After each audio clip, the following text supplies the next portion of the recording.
Good morning friends. সকালবেলায় ঘুম থেকে উঠলাম। ঘুম থেকে উঠেছি 6:45। ও 6:45 5:30 ওরকমই হবে। তো আমি এখন একটু তাড়াতাড়ি ঘুম থেকে উঠছি। তো এই যে ঘুম থেকে উঠেই ফ্রেশ হয়ে নিচ্ছি, আর তারপরে হচ্ছে সংসারের কাজে লাগবো। তো কী কী কাজ বাজ করবো সেগুলো তো সারাদিনের আমার রুটিনটা তোমাদের সাথে শেয়ার করেই থাকছি। আগে তো সারাদিনের রুটিন দিতাম না, এখন সারাদিনেরই ব্লগ রুটিনটা দিয়ে থাকি। আশা করি তোমাদের ভালো লাগবে, তোমরা পুরোটা দেখো। তারপরে যে ফ্রেশ হয়ে কি করলাম বলো তো, ড্রেসটা চেঞ্জ করলাম।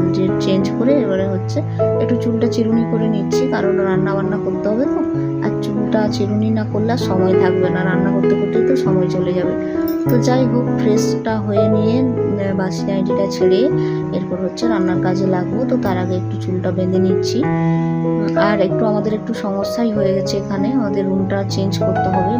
এখানে যে ভাড়াটি মালিক আছে তার ব্যবহারটা খুব একটা ভালো হচ্ছে না, খারাপ হচ্ছে। তো চাইছি না আমরাও এইরকম প্রেগনেন্সিতে রুম চেঞ্জ করতে, কিন্তু এমন ব্যবহার করছে যে সেটা থাকাটাও আমাদের পক্ষে একটা চাপ হয়ে যাচ্ছে। কি বলবো, ভাড়ায় থাকলে মানুষের যা হয়। তো কিছু করার নেই। আমি হাজব্যান্ডকে বললাম এই মাসে রুম দেখো, চলো পরের মাসে আমরা চেঞ্জ করে নেব। তো যাই হোক, সিদ্ধান্ত নিয়েই ফেলেছি চেঞ্জ করব। তো কীরকম কী রুম পাই দেখা যাক। আর আমাদের না গ্যাসের কানেকশানটা নেই, এটা ওদেরই কানেকশান থেকে দেওয়া হয়েছিল। তো আমি বললাম যে যতই কষ্ট হোক আমি ছোটো একটা গ্যাস আছে সেটাতেই রান্নাবান্না করব, কিন্তু রুমটা চেঞ্জ করব। এইভাবে মানসিক শান্তিটা আমাদের জীবনের খুবই প্রয়োজন। যতটা না প্রয়োজন আমাদের এই রকমভাবে থাকা, খ্যাটখ্যাটানি সহ্য করে থাকার থেকে মনে হয় মানসিক শান্তি নিয়ে থাকাটা খুব প্রয়োজন। তো তারপরে যে শরবতটা খাচ্ছি, এটা তো ওই সবগুলোর ভুসি, তোমরা সবাই জানো। তারপরে ব্রেকফাস্ট বানিয়ে নিচ্ছি, আর কি থাকছে সেটা দেখো। সেটা হচ্ছে লুচি আর আলুর তরকারি। আজকে যেহেতু ছুটি, আজকে রথযাত্রা, রথযাত্রা ছিল, ওই দিনের ব্লগটাই শেয়ার করছি আজকে। তো ছুটি বলে ভাবলাম, সকালবেলা একটু আর বৃষ্টি পড়ছিল জানো তো ভাবলাম বেরোতে তো পারবে না এরকম বৃষ্টিতে, তো ঘরেই ভালো মন্দ কিছু করে খাওয়া যাক। আর আজকের দিনে আমরা নিরামিষ খেয়েছি, আমিষ একদম খাইনি। তো নিরামিষের উপর ভালো মন্দ বলতে তো এগুলোই হয় বলো। তো সকালবেলা ব্রেকফাস্ট ওই জন্য লুচি আর এই যে আলুর তরকারি করে নিয়েছিলাম। তো লুচি আলুর তরকারি খেয়ে তারপরে হচ্ছে রান্নার কাজে এসছি। আর নিরামিষ আজকে রান্না সেরকম বিশাল কিছু তো করিনি, অল্পর উপর করেছি। ডাল ছিল, কুঁদরি আলু পোস্ত ছিল, আর হচ্ছে কি ছিল বলবো, মিষ্টি ছিল, দই ছিল, আর আম ছিল। এগুলো দিয়ে করলাটা সেদ্ধ করেছিলাম খাবো বলে, কিন্তু পরে আমার হাজব্যান্ড বলছে যে তেতো খেতে নেই। তো এটা আমার ঠিক জানা নেই লজিক, তো তেতো নাকি খেতে নেই, তাই সেটা ফেলেই দিলাম জানো তো, আর খেলাম না। তারপরে যে ঘরটা ঝাড় দিয়ে নিচ্ছি, রান্নাবান্না তো কমপ্লিট হয়ে গেছে। তো ভাবলাম ঘরটা ঝাড় দিয়ে নিই, যেহেতু আজকে রথযাত্রা, তো ঘরটা ঝাড় দিয়ে মুছে নিই। তারপরে হচ্ছে স্নান করে ঠাকুরকে ধূপ দিয়ে নেব। তো আজকে ওই জন্য আমরা নিরামিষই খাচ্ছি। অনেকে আবার আমিষ খাচ্ছে দেখছি, মাংস কাটানো হচ্ছে, কিন্তু আমার মন টানলো না, তাই আজকের দিনটা নিরামিষই খেলাম আর কি। তো যাই হোক, ছাঁট ফাঁট দিয়ে এরপরে হচ্ছে ঘরটা একটু মুছে নেব। আর বৃষ্টি বাইরে না পড়েই যাচ্ছে, গুড়ি গুড়ি করে হালকা হালকা বৃষ্টি পড়ছে, একটা স্যাঁতস্যাঁতে ওয়েদার। তো যাই হোক, সে তো ওয়েদার হবেই, বর্ষাকাল, আর বর্ষার সময় বাইরে বেরোনো, কাজ করা, সেটাও চাপ।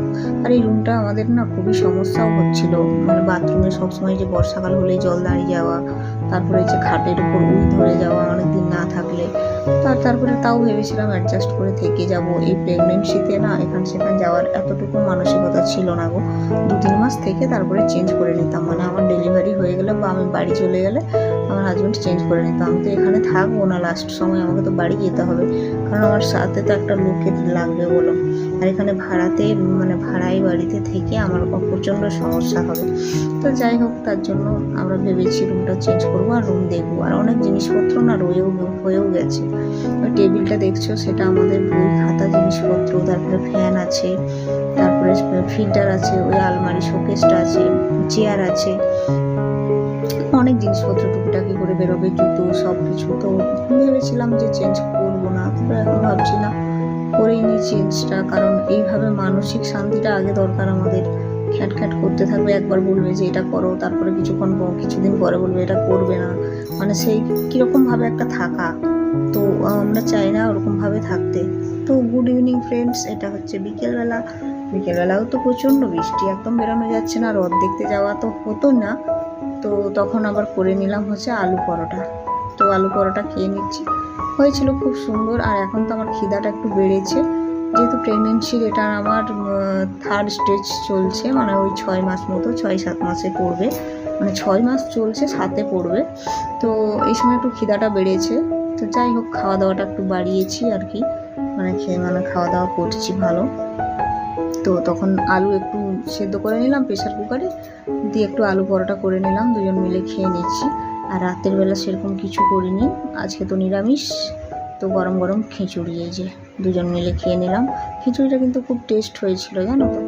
তো আজকের ব্লগটা তোমাদের কেমন লাগলো অবশ্যই কমেন্টে জানিও। যদি ভালো লাগে আমার পাশে থেকো, আর সাবস্ক্রাইব করে আমার সঙ্গে থেকো। তো চলো টাটা, আজকের মতো, আগামীকাল আবার তোমাদের সাথে দেখা হবে।